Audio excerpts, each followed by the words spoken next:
Hydrogen peroxide ಅನ್ನು ನಮ್ಮ ದೇಹ ಕೂಡ ತಯಾರಿಸುತ್ತದೆ. ಪುಪ್ಪುಸುಗಳಲ್ಲಿ, ಕರುಳಿನಲ್ಲಿ ಮತ್ತು ಥೈರಾಯ್ಡ್ ಗ್ರಂಥಿಯಲ್ಲಿ ತಯಾರಾಗುತ್ತೆ.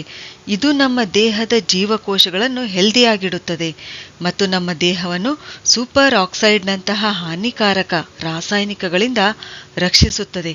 ಆದರೆ ಇವತ್ತು ನಾವು ಇದರ ಬಗ್ಗೆ ಚರ್ಚೆ ಮಾಡ್ತಾ ಇಲ್ಲ. ಬದಲಾಗಿ ಹೊರಗೆ ಸಿಗುವ ರಾಸಾಯನಿಕ ಹೈಡ್ರೋಜನ್ ಪೆರಾಕ್ಸೈಡ್ ಇದನ್ನು ಎಲ್ಲೆಲ್ಲಿ ಬಳಸ್ತೀವಿ ಅಂತ ತಿಳಿದುಕೊಳ್ಳೋಣ. ಮೊದಲನೇ ಉಪಯೋಗ, ಹೈಡ್ರೋಜನ್ ಪೆರಾಕ್ಸೈಡ್ ಅನ್ನು ಆಂಟಿಸೆಪ್ಟಿಕ್ ಆಗಿ ಬಳಸುತ್ತಾರೆ. ಇದು ಮೈಲ್ಡ್ ಆಂಟಿಸೆಪ್ಟಿಕ್ ಅಂದ್ರೆ ನಂಜು ನಿರೋಧಕ ಆಗಿ ಕೆಲಸ ಮಾಡುತ್ತೆ. ಇದನ್ನು ಸಣ್ಣ ಗಾಯಗಳನ್ನು ಕ್ಲೀನ್ ಮಾಡಲು, ಸುಟ್ಟ ಗಾಯಗಳ ಸೋಂಕನ್ನು ತಡೆಗಟ್ಟಲು ಬಳಸುತ್ತಾರೆ. ಎರಡನೇ ಉಪಯೋಗ, ಕಿವಿಯಲ್ಲಿರ್ತಕ್ಕಂಥ ಎಕ್ಸ್ಟ್ರಾ ವ್ಯಾಕ್ಸ್ ಅನ್ನು ತೆಗೆದುಹಾಕಲು ಹೈಡ್ರೋಜನ್ ಪೆರಾಕ್ಸೈಡ್ ಅನ್ನು ಬಳಸ್ತಾರೆ. ತಮಟೆ ಸುರಕ್ಷಿತವಾಗಿ ಇರಬೇಕಾದ್ರೆ ವ್ಯಾಕ್ಸ್ ಅಂದ್ರೆ ಮೇಣ ಸ್ರವಿಕೆ ಆಗುತ್ತೆ. ಇದು ಕಿವಿಯ ಆರೋಗ್ಯಕ್ಕೆ ಇರಲೂಬೇಕು. ಆದರೆ ಹೆಚ್ಚು ಪ್ರಮಾಣದಲ್ಲಿ ವ್ಯಾಕ್ಸ್ ತಯಾರಾದರೆ ಕಿವಿಯ ನೋವು ಉಂಟಾಗುತ್ತೆ.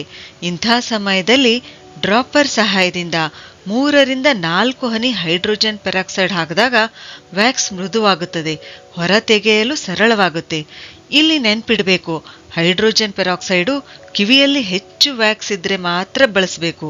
ವ್ಯಾಕ್ಸ್ ಇರದೇ ಇದ್ದಾಗ ಬಳಸಿದ್ರೆ ತೊಂದರೆ ಆಗಬಹುದು. ವೈದ್ಯರ ಸಲಹೆ ತೆಗೆದುಕೊಳ್ಳೋದು ಒಳ್ಳೆಯದು. ಮೂರನೇ ಉಪಯೋಗ, ಒಸಡು ಊದಿಕೊಂಡಾಗ ಇಲ್ಲೇನ್ ಮಾಡ್ಬೇಕಂದ್ರೆ 1 ಭಾಗ ಹೈಡ್ರೋಜನ್ ಪೆರಾಕ್ಸೈಡ್ ತೆಗೆದುಕೊಂಡ್ರೆ ಅದರ ಡಬಲ್ ಅಂದ್ರೆ 2 ಭಾಗದಷ್ಟು ನೀರನ್ನ ಮಿಕ್ಸ್ ಮಾಡಿ ಅದನ್ನ ಡೈಲ್ಯೂಟ್ ಮಾಡಬೇಕು. ಇದನ್ನ ಮುಕ್ಕಳಿಸಿ ನಾವು ಉಗುಳ್ಬೇಕು. ಬಾಯಿ ಹುಣ್ಣು ಇದ್ದಾಗ ಕೂಡ ಇದನ್ನ ಬಳಸಬಹುದು. ಬಾಯಿ ಹುಣ್ಣಿನಿಂದ ಉಂಟಾಗ್ತಕ್ಕಂಥ ನೋವು ಏನಿರುತ್ತಲ್ಲ ಅದು ಕೂಡ ಇದರಿಂದ ಕಡಿಮೆ ಆಗುತ್ತೆ. ನಾಲ್ಕನೇ ಉಪಯೋಗ, ಯಾಕ್ನೆ ಮೊಡವೆ ಇದ್ದಾಗ ಹೈಡ್ರೋಜನ್ ಪೆರಾಕ್ಸೈಡ್ ಅನ್ನು ತಿಳಿ ಮಾಡಿ ಅಂದ್ರೆ ಡೈಲ್ಯೂಟ್ ಮಾಡಿ ಅದನ್ನ ನೀರಿನಲ್ಲಿ ಕಲಸಿ ಮೊಡವೆಗಳ ಮೇಲೆ ಹಚ್ಚಬೇಕು. ಪಿಂಪಲ್ಸ್, ಯಾಕ್ನೆ ಇವೇನಂತಂದ್ರೆ ಬೇಗ ಕ್ಲಿಯರ್ ಆಗುತ್ತವೆ. 5ನೇ ಉಪಯೋಗ, ಉಗುರಿಗೆ ಫಂಗಸ್ ಆದಾಗ, ಅಥ್ಲೀಟ್ಸ್ ಫೂಟ್ ಇದ್ದಾಗ ಹೈಡ್ರೋಜನ್ ಪೆರಾಕ್ಸೈಡ್ ಅನ್ನು ಬಳಸಿದ್ರೆ ಬೇಗ ನಿವಾರಣೆ ಆಗುತ್ತೆ.